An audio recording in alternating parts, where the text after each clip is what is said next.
Hey, what's happening, Roland? Hey, well, welcome to my YouTube channel. Roland Martin here, and today is the day, it's Friday, the day for the update. And we have a new kid on the block. And I talked about O'Reilly Motorsports and auto parts like I had for the last couple weeks, and it's really working out great. Look what they've done. We have a nice, brand new, this is a Nitro 21 XL. It's just a super boat. It's the fastest one I've ever had. It's got the big Mercury Pro XS 250 horsepower motor. That's a 4-stroke motor. It's got the power poles, the big 10-foot blade power poles. Wow, it's got a big Bob's jack plate. Man, this boat is set up double wheels. It's just a cream of the crop. And with this, and I want to thank Jimmy Houston and Jeff Shaw from O'Reilly. I've fished with them for the last couple of years. We finally put the deal together. And along with that, I'm working with Super Start batteries and Shell Rotilla. So I get Shell Rotilla, Super Start batteries, O'Reilly Motorsport. That's just all brand new stuff. And I still have my other regular sponsors like Yamamoto, Bass Pro Shop, of course, Favorite Rods and Reels. So I mean, you know, I'm just better than ever. And I tell you what else is better than ever. Oh, and last week I'm gonna tell you something. Last week I was at the wrap shop. It's the place in Sanford, Florida. It's called Wrap This. And for the last almost 20 years I've been getting all my boats wrapped up there. And I did a video, just like I'm doing now, last Friday. And I don't know what happened. It glitched up somehow.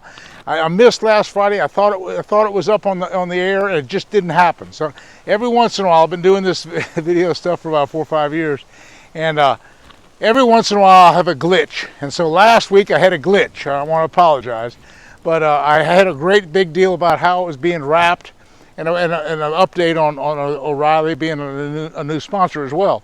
But anyway, I didn't get that. So I missed last week, but I'll make it up to you this week because I got some exciting information on what happened the last couple of days. You won't believe what happened the last couple of days.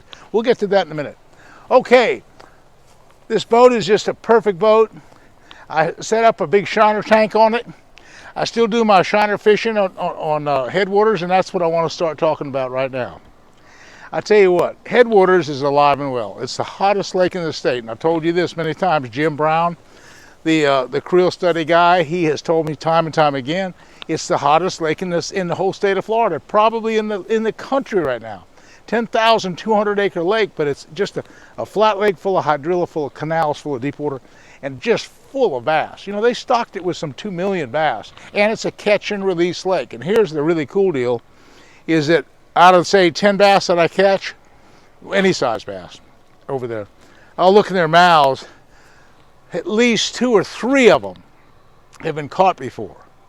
And that's the smaller bass. But sometimes on the bigger, say 10-pound bass that I catch, often, almost all of them have been caught before. So what a deal. That means that, you know, but one guy catches his trophy of his lifetime, his biggest personal best bass, and then a month later somebody else catches that bass. What a treat. That's what this fishing's all about. You know, if we have the catch and release really working like it's working at Headwaters, this whole country is just going to be way ahead of the game. The bass fishing, country-wise, from Connecticut to California will be far better with total catch and release. You know, there's no excuse to kill a bass. And if you do kill a bass, okay, say you want to eat a bass. Hey, don't eat that bass over 4 pounds. Please don't eat that big bass. Only eat a small one. If you're going to eat a small bass, here's the thing, there's millions and millions and millions of small little bass, and that's what you want to concentrate on. But the big bass, there's very few of the big trophy bass, and that's what we want to preserve. We want to keep to be caught again another day. So I'm so adamant about catch and release. It's the whole big key to my great success at Headwaters right now. I'll tell you another great big deal that's happening right now. I just have to tell you, I've perfected my shiner fishing to a nth degree. My wife Judy works for Meals of Hope, so she gets oatmeal and stuff that sometimes a second, and I put that in my chum, and I add my hog feed, and I add a new thing, menhaden oil, and I make this concoction that I throw in the water, and it really attracts the shiners. And I really get all kind of shiners. I got all kind of nets, these big Calusa nets, and I throw them. And so in the course of the day, I'll throw the net about 6 or 8 times about midday, and I'll get enough shiners for the rest of the afternoon and enough shiners for the next morning. Okay, So what I've done lately is just a brand new deal. Would you believe that bass will readily eat dead bait? I mean, dead shiners. Now, see, forever we've always wanted to say, okay, you want the liveliest shiner you can get that just goes around like this. And that's true. Those lively shiners really get the attention of the big fish. But recently I've been experimenting. I've taken these dead bait, these dead shiners, and I put them on a regular circle hook and just a regular line. I put my little favorite rod and reel with say 20-pound fluorocarbon, or say, I don't know. And there's a lot of deep areas out there. There's a lot of deep little canals and ditches and deep little sandbars and sand pits. And I'll throw the bait out in, like, say, 8 or 10 feet of water and just let it sit there. Now, normally you'd think about cut bait or even live bait or any kind of bait on the bottom as a deal for catfish, as a deal for garfish, as a deal for mudfish, and sure, that sometimes happens.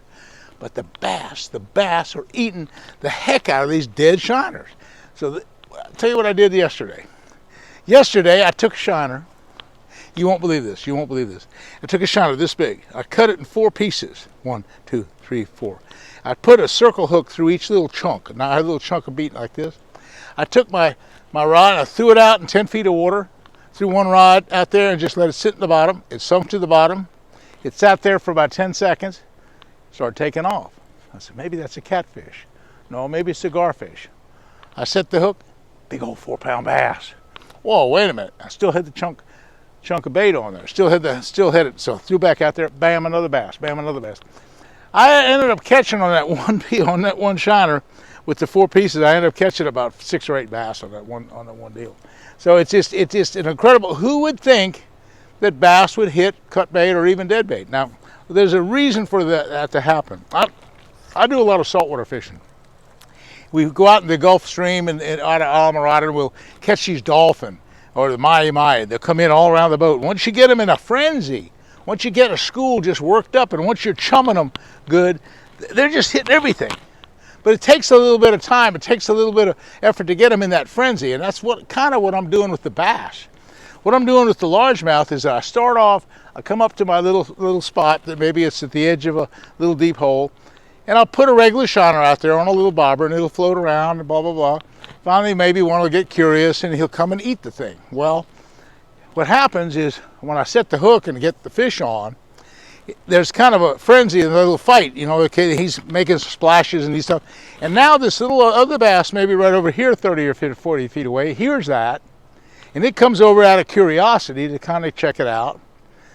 And now he's kind of right in position to be caught again, so I'll get another shiner on, and maybe the shiner that we just caught that one on, he's swimming out there as like chum, and another bass comes from over there to eat that, and now all of a sudden the third bass hits and it's making more noise, and the fourth bass is coming from over. Finally, after about 10 or 15 minutes and a half a dozen shiners and 4 or 5 fish, we got a school of fish around the boat. It's a whole school of fish. And the longer we're there and the more we're feeding them dead shiners and live shiners, the more frenzied they get. They get in a daggone. Now they're in competition with one another. This guy's trying to outdo that guy. Now the piece of cut bait or dead bait comes down. Hey, one of them wants to grab it. I went out there yesterday and I took the dead shiner, just threw it out there in just a strange spot. Bam, 6-pound bass. I've caught 7-pound bass that way. In fact, the other day I was on a guide party, and the biggest bass we caught all day was a 7 3/4 pounder, and it was on a dead shiner. So I just want to tell you that there's a lot of interesting ways to catch fish. You know, shiners are one way to catch them. Now, along with that, once you get them in a frenzy like that, you know, you could actually throw a Cinco in there. You could throw a crankbait in there. You could probably take a spoon or some kind of little jig and throw it back in there. And now that they're all grouped around the boat, you could probably catch them on a variety of lures. Well, you can catch them on a variety of other lures. So it's not just shiners that do this. But you know, it's just a new thought process, because you don't think of getting schools of bass frenzied. And you can do that. You can do it with live bait easier than you can do it with anything else. Now, you could probably do it, and I'm going to start experimenting with a plastic worm deal. You could probably get on a real good point, a real good intersection of 2 canals. You could probably do it with the Cinco deal, where you get one and it jumps around and frenzied, and finally 2 or 3 more come in, and finally you get a whole school of fish working right there, and you can catch them quite a few on say a Cinco. So anyway, that's kind of what's happening now. I'm experimenting all the time in new ways to catch fish, and there's another way that Kenny Haas is one of the head guys over there at the Fellsmere Outdoor Adventures. That's where I stay over at Fellsmere. And Kenny's been taking this lure called a bull shad, and I don't have any affiliation with them, and I don't know too much about it. But it's a great big swim bait from California. And he's taking it on a 65-pound braid, and he's throwing it at the edge of these deep places. And there's, like I say, a lot of deep holes and canals in Fellsmere in the Headwaters Lake. And he's just reeling it across the top, kind of shallow. Water's clear, and he's getting some big 6 and 8, even trophy catch size bass, 8, 10, even 8 and 10 pound bass. So that's a big deal right now. The swim bait is really coming on strong. Now, I've been using swim baits a lot. See, all last year, you remember all the hundreds of bass that I'd tell you about that I'd catch on that Yamamoto hardtail 4.5? Well, that's a swim bait, but it's kind of small. And we caught a lot of big 6 and 8, even 8 pound bass on the Yamamoto 4.5 hardtail. But the other swim baits are bigger. And that one that he's bull shad's even a bigger bait than that. So that's something I'll be experimenting with. And you know, every day that you fish, you got to try different things, and that's the joy that I have in fishing. I'm always figuring out not only a new lure, a new technique, but I'm trying to experiment with new areas. Now, another thing that I do is that each and every day I spend about half of my day fishing new water. I mean, that Fellsmere, I mean, I've been out there on Headwaters for years now, 3 years, and I only know about 1/5 of it. There's so many places out there. So many intersections of canals and irrigation ditches and patches of grass and trees and everything. Each day I try to spend half the day looking for new water, and it pays off. I'm one of the most successful guides out there, so I just really keep that going. Hey, thanks for watching this YouTube, and thanks for doing the updates for the week. And what's happening, Roland thing is always a treat to do, to give you the current things that are going on. And thanks for watching, and we'll see you again soon.